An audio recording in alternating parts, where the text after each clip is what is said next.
Bismillahirrahmanirrahim. Assalamualaikum warahmatullahi wabarakatuh. Waalaikumsalam. Assalamualaikum warahmatullahi wabarakatuh. Alhamdulillahirabbil alamin. Asyhadu an la ilaha illallah, asyhadu anna Muhammadan abduhu wa rasuluh. Amma ba'du. Eh, Bapak, Ibu, dan saudara-saudara sekalian, ini adalah ngobrol deras artikel pertama dari Jurnal Ilmu Pengetahuan Nusantara atau Jimpitan. Judulnya memang agak aneh gitu ya. Mungkin karena kita sudah lama tidak pernah mendengar kata-kata Jawa gitu ya. Judulnya kan Malia Sing Umbara. Malio Sing Umbara. Tulisannya Malia Sing Umbara. Kemudian ada kata lanjutannya naga. Malia Sing Umbara itu biasanya diartikan wali yang mengembara gitu ya. Wali yang mengembara diiringi naga. Keren itu ya. Naga terra incognita. Nah, kalau terra incognita itu nanti kita bicara tentang kartografi, kita bicara tentang geografi. Nanti akan kita lihat bagaimana masyarakat Nusantara memahami peta, memahami geografi, memahami kartografi. Kartografi itu ilmu geografi tentang pemetaan, gitu ya, pemetaan wilayah. Nah, nanti ada terra incognita, itu bagian dari, kalau di ilmu kartografi itu ada terra cognita, jadi wilayah yang sudah dipetakan, di mana ada manusia, ada tumbuhan dan masyarakat dan lain-lain yang itu sudah dipahami oleh manusia. Ada lagi yang disebut dengan terra incognita, jadi wilayah yang belum terjamah. Nah, apakah ada perbedaan gitu ya antara cara melihat wilayah peta, kemudian melihat naga. Naga itu seperti apa? Dalam perspektif Nusantara, dalam perspektif Barat gitu ya. Oke, ini anunya ringkasan utama dari sisi judul gitu ya. Kalau kita bicara tentang Malia Sing Umbara, gitu ya. Malio Sing Umbara. Kalau kita bicara tentang Malio Sing Umbara, banyak pendekatan. Yang ya ini sebenarnya tahun 2015 gitu ya. Saya sudah mulai terganggu dengan kata itu. Meskipun bahkan sebelumnya tahun 2008 gitu ya sudah mulai terganggu 2005 itu. Apa sih Malioboro itu ya? Kalau Bapak Ibu saudara-saudara lihat di mana, di Jogja itu ada Jalan Malioboro. Nah, Peter Carey, salah satu sejarawan yang sekarang berada di Indonesia, sejarawan luar, tapi sudah menjadi dosen di Indonesia, di UI kalau nggak salah. Beliau itu menulis sejarah Pangeran Diponegoro. Puluhan tahun beliau menulis tentang sejarah Diponegoro. Nah, ada salah satu artikel dan bukunya yang bicara tentang Malio Sing Umbara. Tapi bukan Malio Sing Umbara yang dilihat, tapi Malioboro. Jalan Malioboro di kota Jogja. Menurut beliau itu, beliau melihat ada dugaan. Saya melihat Peter Carey menduga kata Malioboro itu bukan dari nama Duke of Marlborough gitu ya, jenderal di mana? Jenderal di masa Inggris di Indonesia. Waktu itu di Bengkulu, kemudian itu ada nama benteng yang disebut dengan Duke of Marlborough, gitu ya. Atau beliau juga nggak setuju dengan ide Malioboro itu mirip dengan kata rokok ini ya, merek rokok Marlboro. Tapi beliau eh, menyepakati nama Malioboro itu berasal dari dugaan beliau dari kata bahasa Jawa kuno, Maliabara. Ya. Maliabara itu eh, artinya adalah untaian bunga. Jadi apa? Kalau biasanya di sepanjang jalan itu kalau ada upacara di sepanjang jalan dari Malioboro sampai ke mana? Ke Kesultanan itu banyak untaian bunga gitu ya. Dan itu mengambil dari tradisi India. Nah, saya sendiri seperti Peter Carey, saya juga punya dugaan, bisa jadi Peter Carey itu masih anu ya, masih orientalis sentris ya, Eropa sentris.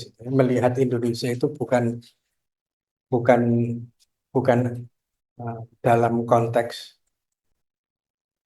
hmm, seperti evolusi gitu ya, evolusi sosiologi kebudayaan, tapi sepertinya meloncat gitu. Dari masa India kuno dulu, terus di Mataram Islam cuman muncul kata Malyabara. Padahal kalau kita lihat perjalanan, kata Malioboro itu menurut saya bisa jadi berasal dari tiga kata, Malio sing Umboro. Ada eh, carakan gitu ya, carakan aksara Jawa itu Malioboro.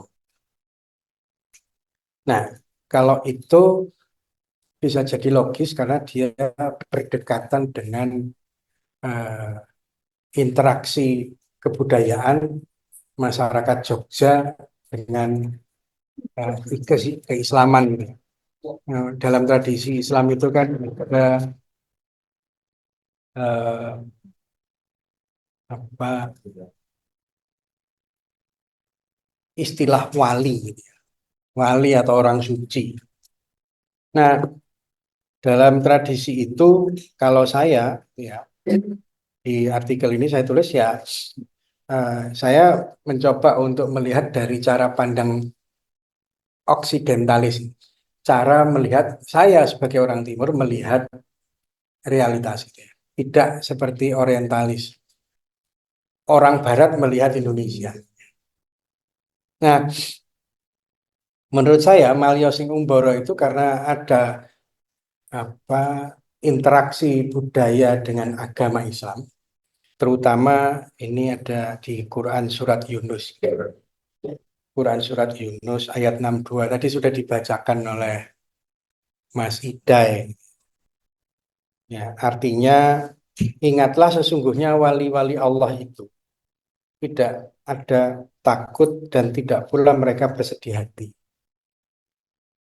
Eh, Tidak takut dengan masa depan dan masa kini, sekaligus tidak sedih masa lalu.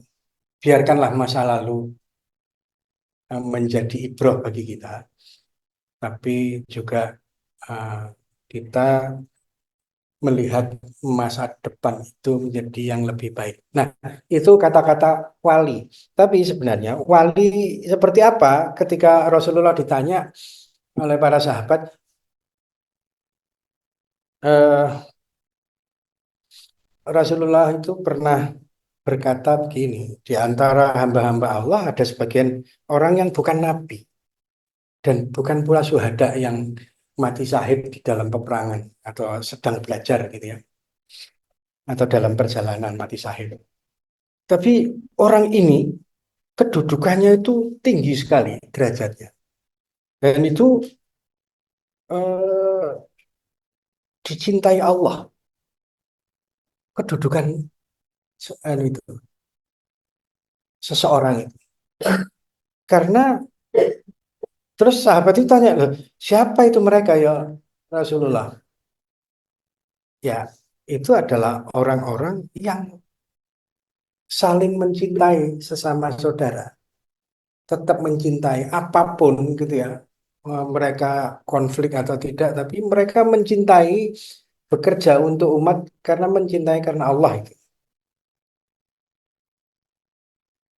Bahkan eh, kasih sayang mereka, persahabatan mereka itu tidak ada pertalian darah, tidak ada urusan dengan harta, apalagi waris gitu.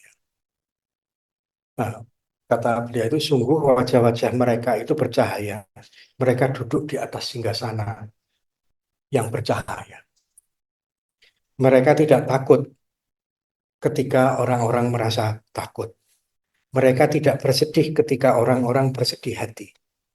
Kemudian Rasulullah membaca ayat tadi itu. Ingatlah wali Allah itu tidak ada rasa takut bagi mereka kan, dan mereka tidak bersedih hati.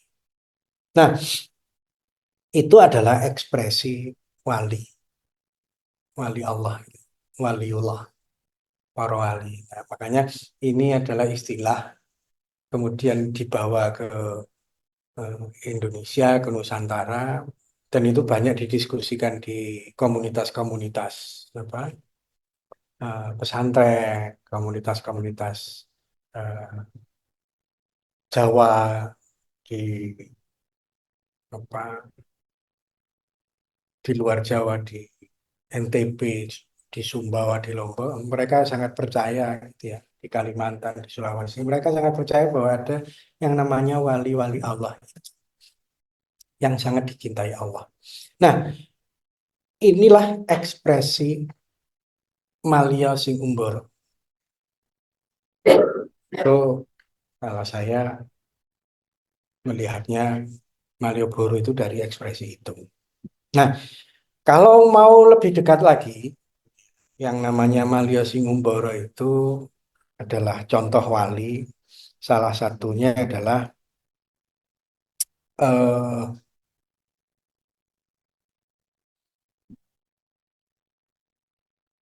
Pangeran Benowo, Sayyid Abdul Halim. Nama aslinya Sayyid Abdul Halim. Eh, Nama kiainya ya, nama kiainya itu eh, Sayyid Abdul Halim alias Pangeran Benowo. Beliau ini adalah anak dari Sultan Adiwijaya atau biasa dikenal dengan Joko Tingkir. Eh, Joko Tingkir ini juga anak atau eh, putra dari Ki Ageng Pengging. Jadi Sultan Adiwijaya bapaknya, kakeknya adalah Ki Ageng Pengging atau Ki Kebo Kenongo. Nah, lucunya adalah Ki Kebo Kenongo ini adalah muridnya Syekh Siti Jenar sekaligus mantunya Sunan Kalijogo. Kan keren itu ya. Pertemuan antara eh, Islam yang makrifat dengan Islam yang syariat. Nah, ada di mana? Ada di Pangeran Benowo.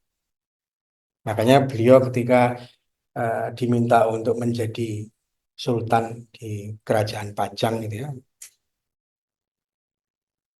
karena terlalu rumit riuh dengan eh, apa pertempuran kekuasaan, beliau lebih memilih menjadi wali, meneruskan tradisinya Sunan Kalijogo. Nah, kalau kita mau tarik lagi sebenarnya si siapa Pangeran Benowo ini juga eh, cicitnya Syekh Jumadil Kubro. Jadi kalau ditarik-tarik ini Wali Songo itu kan kemana-mana gitu ya. Sampai Syekh Jumadil Kubro. Syekh Jumadil Kubro itu kan eh, apa eh, punjernya Islam di tanah Jawa. Nah, itu kalau kita bicara tentang contoh wali. Nah, dan setiap wali itu selalu mengembara. Makanya Pangeran Benowo itu karena sukanya mengembara, itu beliau itu sampai eh, dianggap punya makam yang banyak gitu ya. Padahal bisa jadi itu hanya apa namanya, kayak apa namanya, makom petilasan, makom petilasan. Ada di Kecamatan Benowo gitu ya, Surabaya. Kemudian ada di apa Desa Penggarit, Kabupaten Pemalang. Ada di Desa Benowo, Kecamatan Bener, Purworejo. Ada lagi Kecamatan Wonosolam di Kabupaten Jombang. Ada juga Desa Besule, Kecamatan Besuki, Kabupaten Tulungagung. Dan itu pasti banyak lagi gitu ya. Ternyata jejak-jejak beliau. Artinya beliau itu kan eh, berdakwah keliling kemana-mana. Yaitu eh, mengapa disebut wali itu selalu mengembara. Kemudian eh, sebenarnya jejak wali itu dia sendirian apa enggak ya? Nah, gitu kan pertanyaannya. Saya itu kadang-kadang tergoda. Kayak beliau itu ditemani ya, ditemani sesuatu yang nyata. Kalau yang nyata kan ya bisa Punggowo, bisa sahabatnya, bisa saudaranya dan lain-lain. Tapi kalau dalam tradisi Jawa biasanya manusia suci itu ditemani oleh naga. Wah ini keren, naga. Jadi dalam tradisi itu naga itu adalah ekspresi kebaikan. Nanti bahkan Rasulullah itu kalau kita nanti nanti akan saya ceritakan di akhir itu tentang buruk itu kan sebenarnya kayak naga gitu ya. Cuman kan karena di Arab itu kan tidak punya tradisi apa eh, cerita tentang naga. Tapi kalau di Jawa, di Nusantara, di Cina, di mana-mana itu kan banyak yang namanya naga. Nah, di timur, naga itu diekspresikan sebagai pendamping yang eh, memiliki sifat baik. Ini kalau cara berpikir oksidentalis naturalis itu ya, naga itu hadir, ada. Tapi kalau orientalis ilmiah, naga itu mitos. Bahkan naga itu bisa dianggap sebagai apa, harus dicari jejaknya secara fisik. Makanya kayak makhluk-makhluk apa dinosaurus itu dianggap sebagai representasi naga. Jadi naga kalau di timur itu adalah ekspresi kebaikan dan selalu mendampingi kekuasaan, selalu mendampingi manusia-manusia unggul, manusia-manusia yang utama, dan mendampingi orang-orang yang selalu berbuat kemuliaan. Nah, beda kalau di Barat, Barat itu melihat naga. Kalau Anda nonton film-film, anu gitu, film-film apa, Dragon, apa Heart of Dragon, apa eh, film-film apa. Nah, kalau Anglim Dharma, nah, wong iki ketokne wong Nusantara iki. Ngerti Anglim Dharma? Anglim Dharma itu kan kayak Garuda, naga. Itu kan orang binatang yang baik gitu ya. Tapi kalau di barat itu film-film barat itu mesti naga itu selalu jahat, selalu nyerang manusia gitu. Bahkan di Eropa itu naga itu adalah antikristus. Misalnya. Lawannya siapa? Gajah.